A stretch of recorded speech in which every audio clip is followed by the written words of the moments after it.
Messieurs les journalistes, je voudrais, avant tout propos, vous remercier pour avoir honoré notre invitation, mais aussi pour avoir accompagné le RENLAC tout au long de l'année 2015. Je profite de l'occasion pour vous présenter les vœux du RENLAC.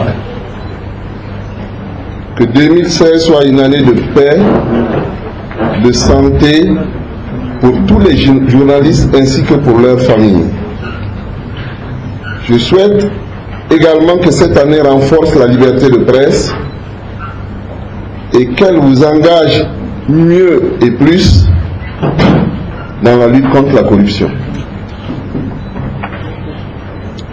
Je voudrais mettre à profit ce déjeuner de presse pour échanger avec vous sur deux sujets essentiels. Le premier concerne la nécessité d'organiser des audits de gestion d'une année de transition et le second traite du bilan de l'observation des élections par le RENLAC. Mesdames et messieurs les journalistes, après l'insurrection populaire des 30 et 31 octobre 2014, qui a déposé le régime réactionnaire et clanique de Blaise Compaoré, une année de transition a été instituée au Burkina Faso et des autorités ont été mises en place pour conduire cette transition. Il s'agit du président de la transition, du gouvernement de la transition et du Conseil national de la transition. Cette période de transition a pris fin avec la victoire de Roch Marc Christian Kaboré, candidat du MPP aux élections du 29 novembre 2015. Le RENLAC, en tant qu'organisation de veille qui prône la redevabilité dans la gestion de la chose publique, souhaite qu'un audit de la gestion de cette période soit fait et rendu public. Pour le RENLAC, la transition était censée relever un défi, celui de la gestion transparente de la chose publique, en posant les jalons d'une bonne gouvernance économique, sociale et politique dans notre pays. Quel goût nous laisse la gestion effective de la transition? À l'évidence, pour répondre sans impartialité à cette question, avec le concours d'informations fiables, un audit doit être organisé. Cette investigation permettra à chaque acteur de répondre de ses actes. En réalité, les dossiers gorgés de suspicion ne manquent pas. On peut citer entre autres les passations de marché par la procédure de gré à gré, les nominations et affectations qui ont eu cours en fin et début d'exercice, l'opacité dans la rémunération des ministres et les bonus accordés dans la rémunération de certains ministres, etc. Nous nous réjouissons d'ores et déjà que le Premier ministre lui-même et le président de la transition soient favorables à l'ouverture de cet audit. Nous nous réjouissons également du fait que le président nouvellement élu ait saisi l'ASE LC pour l'audit de la transition.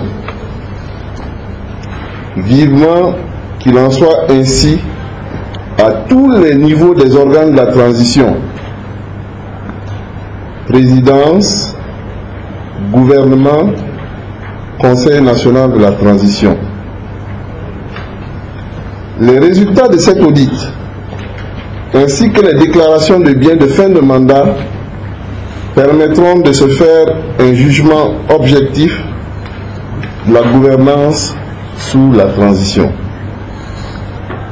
Mesdames, Messieurs les journalistes, dans le cadre des élections du 29 novembre, le RENLAC a mis en place un dispositif d'observation afin d'identifier les différentes pratiques constitutives de corruption électorale au sens des différentes lois et dispositions en vigueur avant la campagne électorale, pendant la campagne électorale, ainsi que le jour des opérations de vote.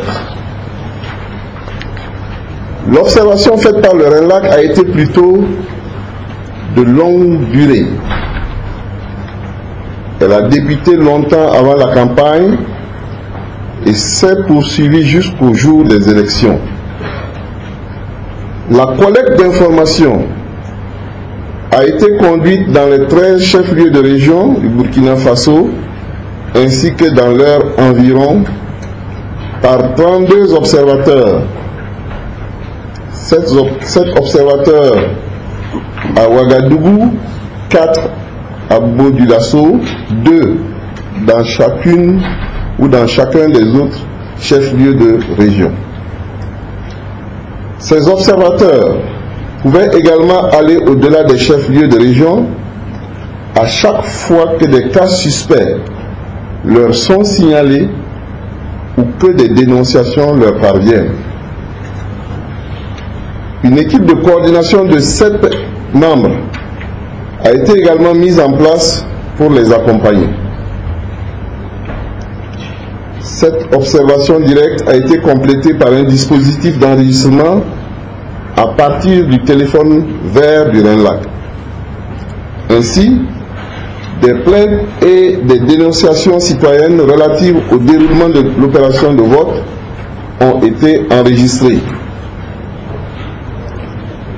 L'activité de collecte proprement dite a couvert la période allant du 2 août au 29 novembre 2015 après une formation appropriée faite au profit des observateurs. La documentation des preuves d'irrégularité relevée a constitué la principale difficulté de l'observation dans toutes les régions concernées. Mais la détermination des observateurs a permis de surmonter cette difficulté. Ils ont dû souvent insister auprès des acteurs politiques, des militants ou sympathisants des partis politiques pour obtenir certains éléments précis. Mesdames et Messieurs les journalistes, avant l'ouverture même de la campagne, il a été donné d'observer dans diverses localités du pays des campagnes électorales déguisées à l'occasion desquelles des distributions de biens et de billets de banque ont été monnaie courante. Les constats suivants ont été faits. Des meetings politiques avant l'ouverture de la campagne. Des visites à des autorités coutumières et religieuses organisées par des responsables de partis politiques. Des distributions d'argent, de carburant, de moto lors des meetings et des visites aux autorités. À titre d'exemple, le 11 août 2015, au secteur 24 et 25 de Bobo-Dioulasso, des responsables du parti MPP ont distribué des pagnes et de l'argent, 3 000 francs CFA par femme, à des femmes pour qu'elles participent au meeting organisé par le MPP. Le 28 août 2015, dans les secteurs 8 et 13 de Waïguya, des frais de carburant ont été remis à des jeunes pour qu'ils participent massivement à l'accueil du président du parti UPC. En outre, lors de la visite du président du parti au Naba Kiba, une enveloppe a été remise au roi. Enfin, la somme de 25 000 a été offerte à un groupe de femmes, à des jeunes ainsi qu'aux anciens du secteur. Lors de la campagne électorale, un incivisme caractérisé des partis politiques a été observé. La plupart d'entre eux ont fait des affichages sauvages au mépris de la réglementation en vigueur. Ainsi, les espaces publics privés, les panneaux publicitaires, les arbres, les murs ont été des lieux de pose d'affiches électorales. On peut souligner avec force l'apparition des t-shirts qui sont venus donner une couleur orange au paysage du Burkina. On peut aussi ajouter que le port des t-shirts s'est poursuivi pendant la période de la campagne électorale, sans oublier la poursuite de la distribution d'argent, de motos et de carburant. En définitive, on peut affirmer que très peu sont les partis politiques et autres candidats qui n'ont pas pratiqué la corruption électorale. Le RENLAC a noté 241 cas de corruption électorale caractérisés par la distribution d'argent, de gadgets, de carburant pratiqués par les différents partis politiques et les candidats indépendants repartis dans le tableau que nous avons mis au niveau de l'annexe. À titre d'exemple, le 9 novembre 2015, au secteur 5 de Bobo-Dioulasso, des responsables du MPP ont assuré le paiement de carburant à la station Quinima située face au camp militaire, à tout véhicule voulant assurer le transport des participants au meeting, avec l'obligation de coller des affiches du parti et de porter des t-shirts aux couleurs du parti. Le 9 novembre 2015, au secteur 3 de Kaya, des responsables du parti UPC ont offert des frais de carburant, 1000 francs par moto, et des frais de restauration, 1500 francs par personne, à des participants au meeting. Le 29 novembre 2015 à Bobo-Dioulasso, un comité mis en place par le MPP était chargé de mobiliser les populations pour aller voter. Ce comité tournait dans le quartier de Colma pour mobiliser l'électorat du MPP avec 2000 francs par citoyen à condition d'exprimer sa volonté de voter pour le MPP et d'avoir sur soi une pièce d'identité et sa carte d'électeur. Toujours le 29 novembre 2015 à Manga, le MPP distribuait de l'argent à certaines personnes, 1000 à 2000 francs, pour les inciter à aller voter. Le 27 novembre 2015, l'UPC était en tournée dans la ville de Tinkodogo. On distribuait des billets de banque, 1000 à 5000, à chaque carrefour où sont regroupés les habitants du quartier. C'était autour de 16 heures. Le 25 octobre 2015, le candidat Issaka Zampaligré a fait don de 8 motos à des chefs traditionnels de Bitou, Baré, Lebadi, Ledabi, Lambo, Tougaré, Zeke, Sanmanaba, Louarga, afin d'obtenir leur soutien lors des élections.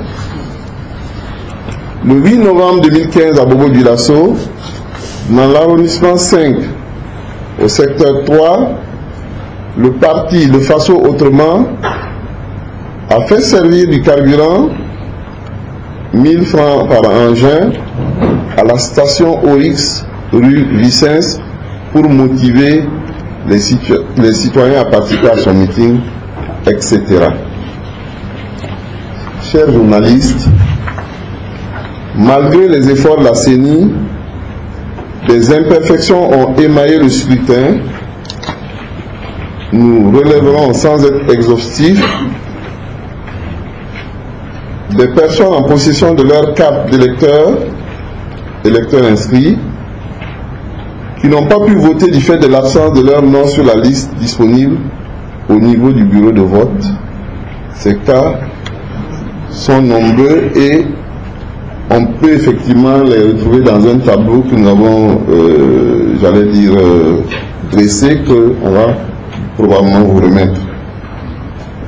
Des retards dans l'ouverture des bureaux de vote, ces cas sont résumés également dans un autre tableau, ils sont également nombreux, donc on pourra également vous remettre donc ces documents.